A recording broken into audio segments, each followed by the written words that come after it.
Agad na isinugod si Levi sa Rockford Hospital. Walang ibang nasa isip ngayon ni Dravon kundi si Levi. Takot at galit, yan lang ang nararamdaman niya habang nagmamaneho siya ng kotse upang sundan ang ambulansya na sakay si Levi. Kinuha niya ang cellphone niya at denial ang numero ni Jack. "Bring the fucking shooter alive," malamig at walang emosyon niyang sabi. "Copy, Drav," sagot ni Jack. Pagkarating sa ospital ay agad na tinakbo ni Dravon ang emergency room. "Fucking do everything," utos niya sa lahat ng doktor na naroon, maging kay Stephen na siyang mag-oopera kay Levi. "Yes sir," sagot nila. Pinasok na nila si Levi sa loob at iniwan si Dravon sa labas. Pabalik-balik siya sa paglalakad, hindi makakalma at kanina pa kinakabahan. Hindi niya alam kung bakit niya nararamdaman iyon pero natatakot siyang isipin na mamamatay si Levi. "Dravon, what happened?" tanong ng kararating na si Sight.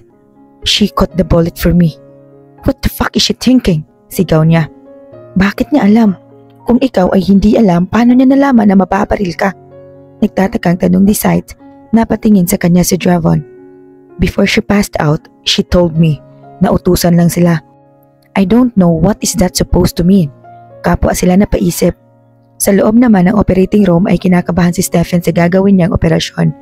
Alam niyang magaling siya pero bigla siyang nagduda sa kakayahan niya nang si Levi na ang nasa harapan niya. Pinilit niyang ikalma ang sarili niya habang maingat na inooperahan si Levi na malala ang tama. "Doc, unstable ang heartbeat," sabi ng isang nurse. Mas lalo siyang kinabahan pero pinagpatuloy niya ang ginagawa niya hanggang sa marinig nila ang isang matinis at masakit sa tenga na straight line ng monitor. "Cardiac arrest!" sigaw ng nurse. Piling ni Stephen ay huminto ang paligid niya at tanging ang isang matinis na tunog lang na iyon ang naririnig niya. "Defibrillator!" Wala sa sariling sabi niya pero bago pa niya iyon magawa ay naunahan na siya ng isa pang doktor na kasama nila. "I will revive her," sabi nito. Pumayag naman si Stephen dahil parang nawalan siya ng lakas sa nakikita niya. Pilit nilang ni-revive si Levi. "Lumabas ka muna, Stephen. Alam kong kaibigan mo siya kaya kami na ang magpapatuloy nito," sabi ng isang surgeon na nandoon. Pinilit nilang nilabas si Stephen na hanggang ngayon ay tulala at hindi makapaniwala sa nangyari. "What the fuck is happening? Why are you here?" sigaw ni Dravon pagkakitang nilabas nila si Stephen. Hindi sumagot si Stephen kaya't kinweluhan siya ni Dravon. "I'm fucking asking, why are you here?" sigaw niya muli. Tumingin sa kanya si Stephen at tumulo ang mga luha nito na labis na nagbigay kay Dravon ng takot. They are reviving her." Namayani ang katahimikan sa kanila. Napabitaw si Dravon kay Stephen at hindi makapagsalita. "What?" Hindi makapaniwalang tanong niya. Hindi na nagsalita si Stephen at tanging pag-iyak na lang niya ang narinig sa buong pasilyo. "She will be okay, Drav," sabi ni Sight habang hinahawakan ang balikat ni Dravon. Napasabunot siya sa buhok niya sa sobrang takot at galit na nararamdaman niya. Ilang minuto pa ay lumabas na ang doktor mula sa ER. "How is she, Doc?" tanong ni Sight sa kalalabas na doktor. "Ligtas na siya sa kapahamakan. Kailangan na lang nating hintayin na magising siya. Ililipat na namin siya sa ICU." Nakahinga sila na maluwag. Bahagyang yumuko ang doktor kay Dravon bago ito umalis. "Where's Jack?" tanong niya kay Sight. "Nasa mansyon." Agad na naglakad sila paalis sa ER at sumakay sa kotse. Nakakuyom ang kamao ni Dravon habang minamaneho ang sasakyan. Nasa passenger seat naman si Sight. Tinungo nila ang mansyon at dumiretso sa Sifus Jail. Naabutan nila doon si Jack at ang dalawang babae na nakatali sa upuan. "Mr. Rockford," takot na sabi ni Madison. Isang malakas na sampal ang natanggap niya mula kay Dravon. Matapos nun ay hinawakan niya ito sa pisngi ng napakahigpit. Tanging iyak lang ni Madison ang naririnig sa buong silid. "Do you think I would let you live? I'm going to give you the most painful, unimaginable death you deserve." Malamig at galit na sabi niya. "Nautusan lang kami." Napabitaw si Dravon kay Madison at bumaling ng tingin kay Riley na takot rin pero pilit na kinakalmang sarili. "Sinong nag-utos sa inyo?" tanong ni Jack. "Ano ang inutos sa inyo?" tanong naman ni Sight. "Na-set up kami. Dapat ay may medical mission kami ngayon pero pinadala kami sa lugar na hindi namin alam. Tinutukan kami ng baril at ikinulong nila. Inutusan kami na Patayin si Mr. Rockford dahil kung hindi, ay papatayin nila ang naiwan ng mga kaibigan namin doon. Sagot niya. Where's that place? Tanong ulit ni Jack. Adelaide daw ang pangalan ng lugar. Nagkatinginan ang tatlo sa narinig nila. Sinong naiwan doon? Tanong ni Sight. Si Travis, si Sam at si Kuya Rom. Sagot naman ni Riley. Trace Travis location. Kill everyone except for the mastermind. Utos ni Drevon sa kanila at lumabas na sila ng silid na iyon. Naiwang nakatulala at hindi makapaniwala si Riley at Madison sa narinig nila. Did he just say kill everyone? Hindi makapaniwalang tanong ni Madison. Samantala, Levy point of view. Pagdilat ko ng mga mata ko ay bumungad sa akin ang puting kisame at puting mga pader. Nararamdaman ko ang labis na pagkirot ng likuran ko at parang kinakapos ako sa paghinga. Buti na lamang ay may oxygen mask akong suot. Inilibot ko ang paningin ko at napatingin ako sa gilid ng kama ko. May isang gwapong nilalang ang natutulog dito habang nakahawak sa kamay ko. Ang init ng palad niya at ramdam ko ang mabilis na pagtibok ng puso ko. Bakit siya nandito? Bakit niya hawak ang kamay ko? Biglang pumasok sa isip ko ang huling nangyari bago ako nawala ng malay. Sila Travis. Iginalaw ko ang kamay ko at kinalas mula sa pagkakahawak niya at marahang tinapik ang pisngi niya. Dinilat naman niya ang mga mata niya at gulat na napatingin sa akin. Fuck, you're awake. Tatawag ako ng doktor. Bago pa siya makaalis ay hinawakan ko ang kamay niya at napatingin naman siya sa akin at lumapit. Does it hurt? Malumanay na tanong niya habang hinahaplos ang buhok ko. Tangina, ano bang problema niya at biglang switch siya ngayon? Kinikilig ang malandi kong puso. Sila Travis?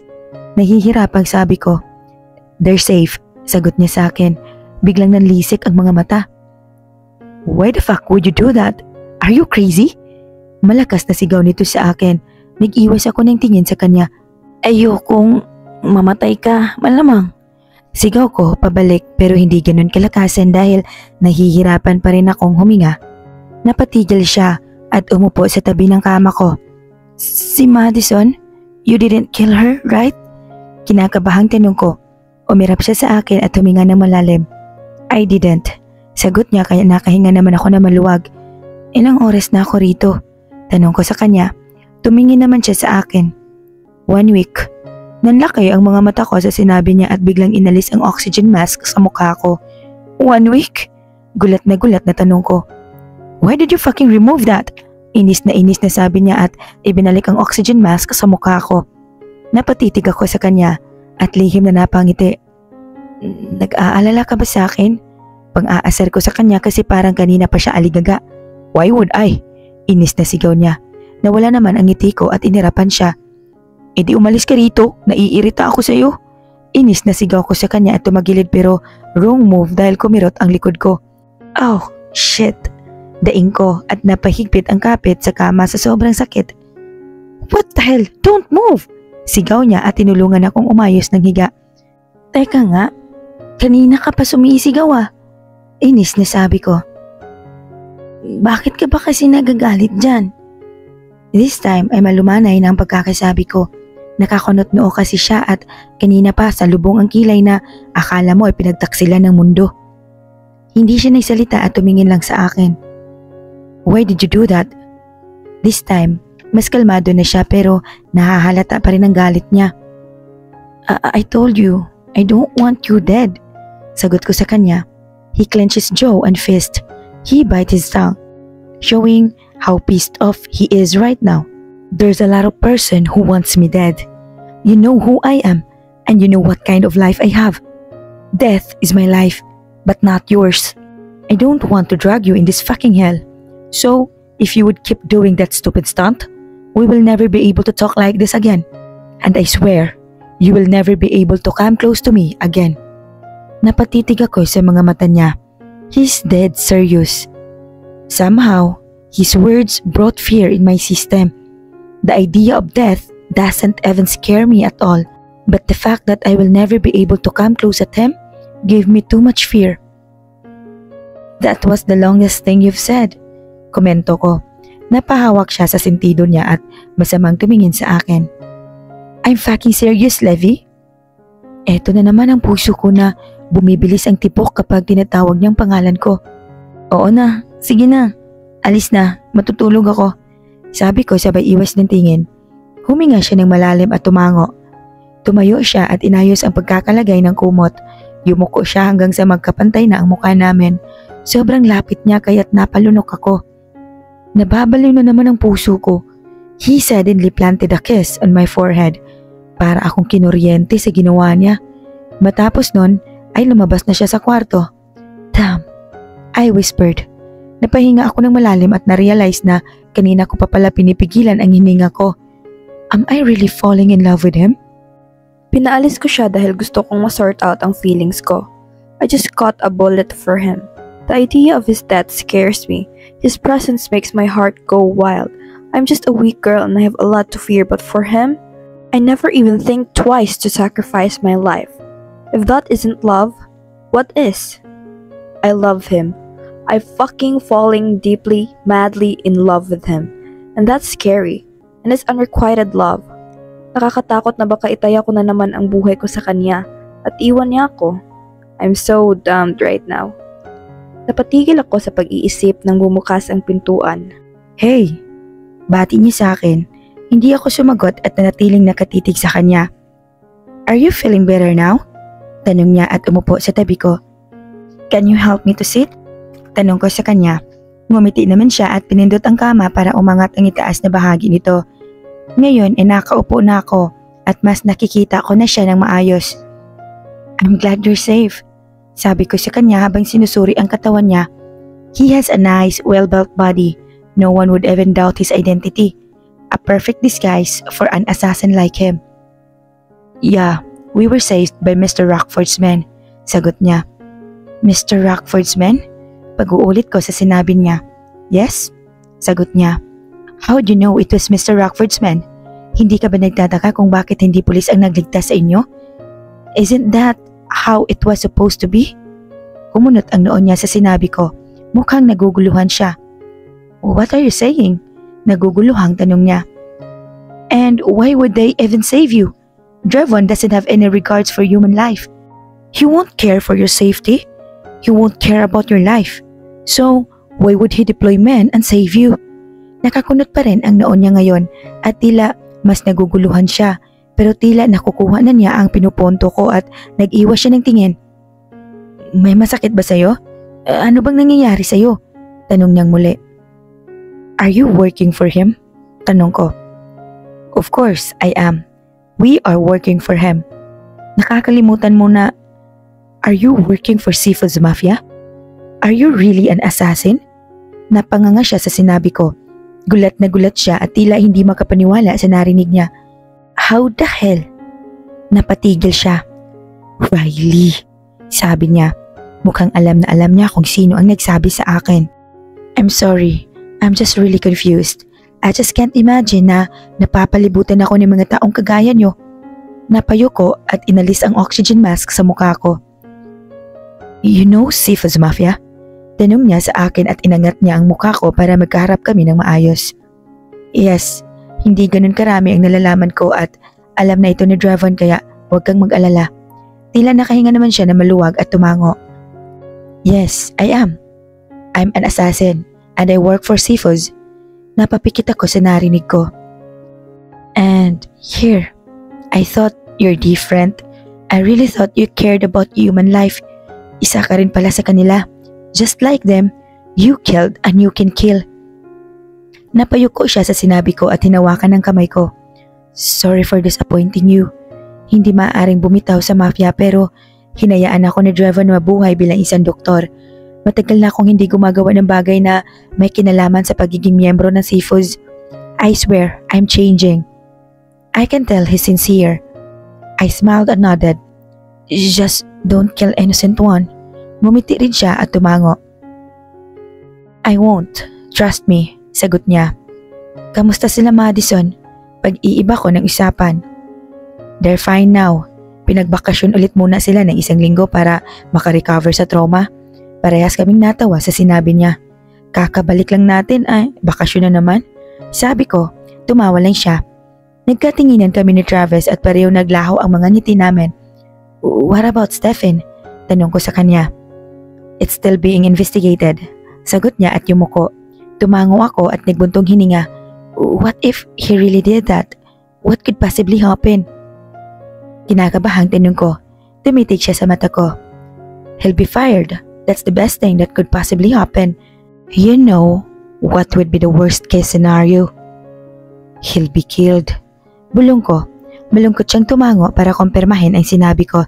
Just rest. Don't think too much.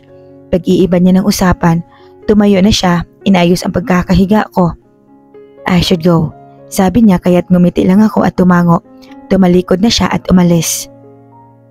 Isang linggo na ang lumipas at nandito pa rin ako sa ospital.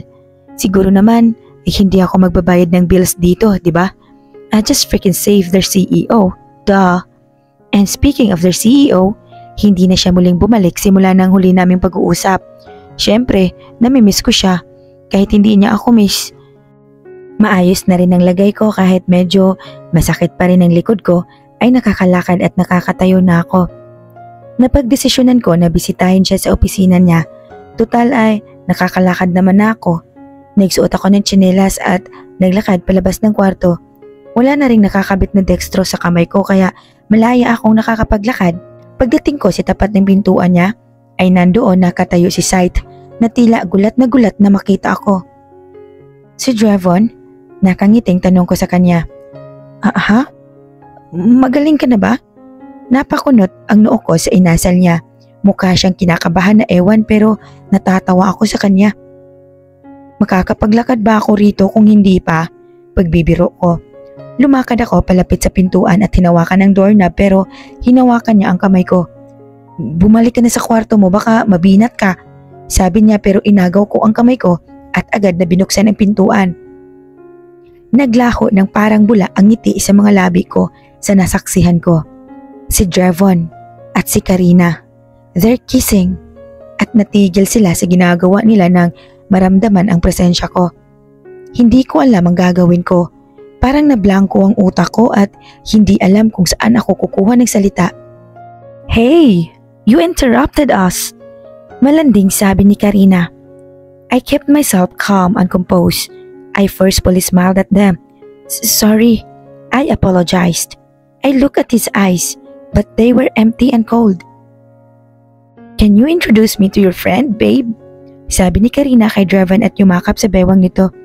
I stilled as I stared at him. She's my friend, Levi. Levi, meet my girlfriend, Karina. Feeling ko tumigil ang mundo ko sa sinabi niya. Hindi ko na mabilang kung ilang beses na ako lumunok para pigilan ang luha na nagbabadyang tumulo sa mata ko. I shouldn't cry. I can't fucking cry. That's okay, Lev. Everything's okay. Ninisiyan ako ni Karina na tila panalo siya sa isang laro. I smiled at them and nodded. Pasensya na sa istorbo. Sige, alis na ako. Hindi ko na sila hinintay magsalita pa. Ayoko nang marinig. Ayoko nang makita. Wala na akong pake sa kanila. Kinakausap ako ni Sight pero sinanyasan ko siyang tumigil. I don't need comfort. I don't need anyone to talk to right now. I'm so stupid and this is my fault. Sumakay ako sa elevator na wala sa sarili. Walang tumutulong luha sa mata ko at tulala lang ako sa kawalan. Para akong nabasted ni crush pero mas masakit pa doon kasi mahal ko na siya. Girlfriend pala talaga niya si Karina. Sino ba namang hindi mai-inlove doon? Maputi, mayaman, maganda at sexy. Siya na talaga. Siguro LQ lang sila noong mga panahon na sinabi niyang hindi sila. Kaya ako naman si tanga, tudo asa. Pwede na akong ipampalit sa palaman na siopaw. Total, asado naman na din ako. Tangina much. Sobrang bigat sa puso. Parang winasak ang buong pagkatao ko. At kung mamalasin ka nga naman, makakasalubong ka pa ng 3 maldita. Tumingin ako sa ibang direksyon. Umaasang hindi nila ako mapapansin pero matalas ata ang pakiramdam ng mga hayop dahil hinatak na naman nila ako sa isang kwarto na walang tao. Walang emosyon ko silang tinignan. So, the hero is still alive, ha? Pangunguna ni Magenta. Ano, masarap ba sa feeling ng mayakap ang CEO? Sana, namatay ka na lang. Parang baliw na sigaw ni Sayan. Akala mo ba mamahalin ka ni Drevon pag ginawa mo yon? Sabi ni Lavender habang tumatawa ng malakas. Have you seen his girlfriend? Napakaganda. Walang-wala ka dun. Kaya huwag ka nang mag-assume dahil hindi magkakagusto sa'yo si Drevon. Hinawakan ni Magenta ang braso ko at marahas akong tinulak sa pader. Napapikit ako nang maramdaman ko ang labis na pagsakit ng likod ko. What the hell is your problem? Inis na sigaw ko sa kanya. Ikaw, masyado ka kasing epal. Sigaw niya pabalik. Isang malakas na sampal ang natanggap ko sa kanya at sa bunot naman sa dalawa. I bite my lips to stop myself from crying until they got tired of it and left me alone in the room. Sobrang sakit ng likod ko at parang binibiyak ito. I don't want to cry. Ayoko mag-breakdown dahil walang makakapigil sa akin. Huminga ako ng malalim at tumayo. Sobrang kumikirot ang sugat ko pero wala akong pake. I just want to get out of here. Lumabas ako sa kwarto at dumiretso muli sa elevator papunta sa rooftop. I can't handle this. I felt like exploding anytime soon. Pagpasok ko sa rooftop ay isang sakit sa ulo na naman ang bumungad sa akin. Oh please, not now. Napatingin naman siya sa akin. Tatalikod na sana ako pero agad niyang hinatak ang kamay ko. Levi, tawag niya sa akin. Not now, Stephen. Mahinahong pakiusap ko sa kanya. Just let me explain, Levi. Pagmamakaawa niya, I looked coldly at him and stared at his bleeding eyes. Tell me, does your reason can justify what happened? Malamig at puno ng galit na tanong ko sa kanya. Levi, tawag niyang muli. You set us up, Stephen. How far can you go? How wicked can you be? Sigaw ko sa kanya at naramdaman ko ang panlalabo ng mata ko. I don't mean it, Levi. Hindi ko alam na ganun ang mangyayari. Ang alam ko lang ay kukunin nila si Travis. Hindi ko alam na madadamay kayo. Paliwanag niya. What? So you mean you aimed for Travis? And we were just a collateral damage? Hindi makapaniwalang tanong ko. Galit lang ako sa kanya dahil sa nangyari. Kung hindi siya umiksena noon, ay sana hindi mangyayari ito. Eto ka, magagalit sa akin. No, it's not. The moment you walk away, galit na ako sa'yo. This isn't Travis' fault, you crazy son of a bitch. He saved a life, but you didn't. He made something you can never do. Accept the fact that he's better human than you, and you are no match for him. Nagsimula nang tumulo ang mga luha ko. I never thought I would say something like this harsh to my best friend. Tumulo ang mga luha sa mata niya at tila hindi makapaniwala sa narinig niya. You would regret telling this to me, sabi niya. Yes, please. Show me how worst of a person are you. Show me your true colors, Stephen. Tumalikod na ako sa kanya pagkasabi ko nun. You're bleeding, Levi? Pahabol pa niya pero hindi ko na siya pinansin. Fuck bloods, I don't care. Humahagulgol ako habang tumatakbo paalis sa rooftop. Damn, kailangan ba talagang sabay-sabay silang magsulputan ngayon? Hindi ko alam kung saan ako pupunta. Hindi ko alam kung anong gagawin ko. Para akong nababaliw. Ang gusto ko lang ay makaalis sa ospital na ito. Sobrang sakit ng puso ko. Idagdag pa ang sakit ng likod ko. Torture. Alam kong pinagtitinginan na ako ng mga tao dahil humahagulgol ako habang tumatakbo at wala akong paki doon. Gusto ko lang umalis sa lugar na ito. Lumabas ako sa hospital at tuloy-tuloy na tumakbo. Tinatawag pa ako ng guards at ilang nurse pero hindi ko sila pinansin. Naka-hospital gown pa rin kasi ako kaya marahil alam nilang pasyente ako. Levi, I heard someone shouting at me but I didn't bother to look back. Tumakbo lang ako ng tumakbo. Levi! Until I realized I'm on the middle of a damn road. Napatigil ako sa pag-iyak at naistatwa sa kinatatayuan ko nang makita ang isang sasakyang palapit sa akin. Malakas ang busina nito pero napako ako sa kinatatayuan ko. Hindi ako makagalaw at nanlalamig ang buong katawan ko. Ipinikit ko ang mata ko at ilang segundo lang nang maramdaman ko ang napakalakas na impact ng sasakyan sa katawan ko. Nandilim ang paningin ko at labis na sakit ng katawan lang ang nararamdaman ko. I just found myself lying in a cold road, helplessly. Damn, Levi! Fucking shit! Dadalhin kita sa loob, hang on. It's all blurry, but I can still recognize his voice. Take me away from here, Travis," I whispered. He stopped for a moment, but he nodded eventually. He lifted me up, and his tears were the last thing I saw before I totally passed out.